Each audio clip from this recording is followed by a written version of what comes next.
Ya, peran konsultan hukum dalam pasar modal itu sebenarnya sudah diakui dalam Undang-Undang Pasar Modal sebagai profesi penunjang pasar modal, khususnya untuk menjaga agar prinsip-prinsip yang diterapkan di pasar modal seperti keterbukaan itu tetap terjaga, termasuk bahwa informasi-informasi yang disampaikan kepada publik itu dapat diandalkan dan reliable secara hukum.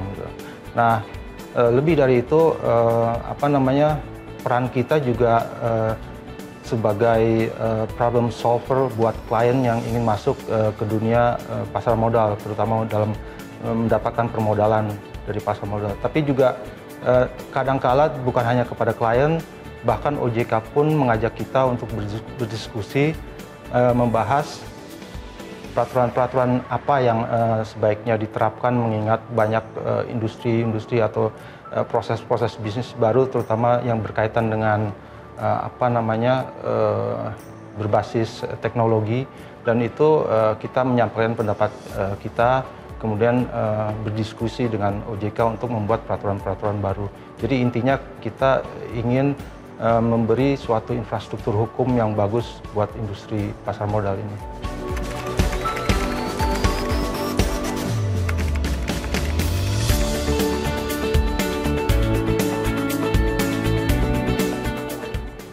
Oke, ada kompetensi formil yang harus dipenuhi konsultan hukum pasar modal, yaitu lulus HKPM dan mendapatkan izin dari OJK. Kemudian juga ada kompetensi yang perlu dikuasai oleh konsultan hukum, yaitu bisa membaca laporan keuangan dan bisa menerjemahkan angka-angka yang tersaji di situ dan underlying dokumen atau dasar hukumnya seperti apa, dan begitu sebaliknya. Dari situ kita bisa menganalisa. Untuk itu juga analisa skill harus dikuasai juga oleh konsultan hukum, karena pada akhirnya kita dari data-data yang tersaji dalam due diligence, kita harus menyimpulkannya dalam suatu legal opinion. Nah, itu skill-skill yang memang harus dipahami dan dikuasai oleh konsultan hukum. Nah, untuk itu juga bagi kami di HWMA Law Firm dalam melatih para lawyersnya untuk dapat menerapkan skill-skill ini. Jadi kita memberi semacam pelatihan dan juga bagi mereka ruang untuk berpraktek. Misalnya ada peraturan-peraturan baru yang memang kita pelajari, tapi tidak hanya sekadar mempelajari, juga harus bisa menyiapkan itu dalam sebuah presentasi. Jadi menurut saya dalam belajar itu bukan hanya mengetahui, tapi juga bisa mempraktekannya.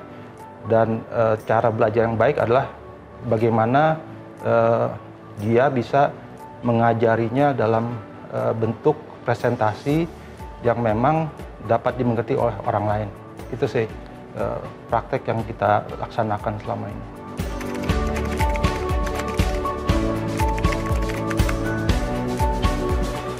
Tantangan yang kita hadapi selama melakukan praktek di dalam pasar modal itu biasanya menghadapi keterbatasan waktu. Maka itu kita menerapkan manajemen proyek, manajemen waktu, dan manajemen risiko yang kita terapkan dan sudah terbukti selama ini dapat memberikan efektivitas kerja bagi rekan-rekan kita di HWMA Law Firm. Dan itu juga dalam menghadapi pandemi yang selama ini menyusahkan kita dan membatasi kita dalam bergerak, terutama dalam mencari informasi, berdiskusi dengan rekan-rekan, dan kadang juga pada saat diskusi penting rekan yang memang menangani hal tersebut terkena COVID dan positif. Tapi dengan adanya penggunaan teknologi itu menjadi solusi bagi kita untuk tetap menyelesaikan pekerjaan tepat waktu.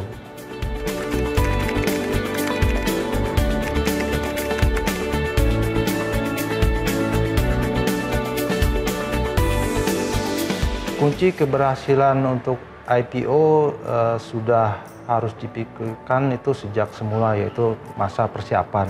Jadi apabila persiapannya itu matang dan kita bisa menilai timeline yang kita bentuk itu visible, atau terlalu ambisius atau pada akhirnya kemungkinan akan gagal, itu juga bisa kita lihat sejak awal. Makanya itu kuncinya adalah persiapan.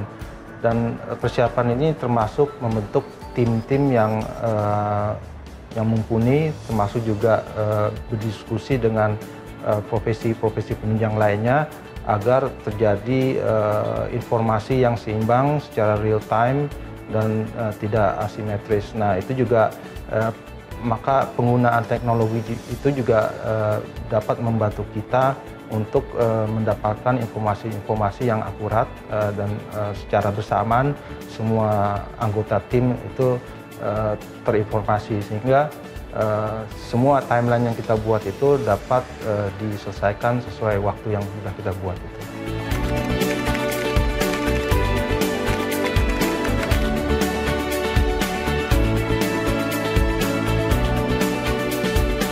Ya, HWMA dengan ini sangat berterima kasih kepada Hukum Online karena memberikan pengakuan dan mempublikasikan keberhasilan kita.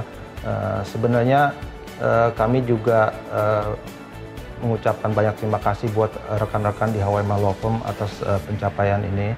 Kita tahu bahwa transaksi ini yang baik bersifat internasional maupun domestik tidak semua konsultan hukum itu dapat melakukannya, dan kita berkesempatan untuk berhasil di tahun ini, dan semoga untuk tahun-tahun ke depan dan berikutnya kita tetap dapat berkontribusi dalam memajukan pasar modal di Indonesia.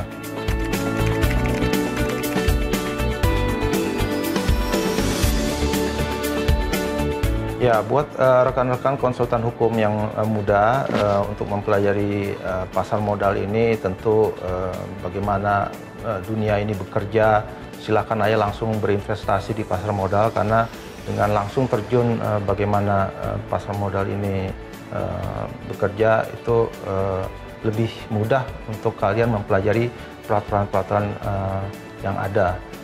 Juga terus membaca berita-berita perkembangan dunia, termasuk bidang politik, ekonomi, dan disiplin-disiplin ilmu lainnya, sehingga dengan demikian bagaimana kita berpraktek nantinya itu sangat mempengaruhi wawasan kita terhadap dunia yang kita pelajari ini.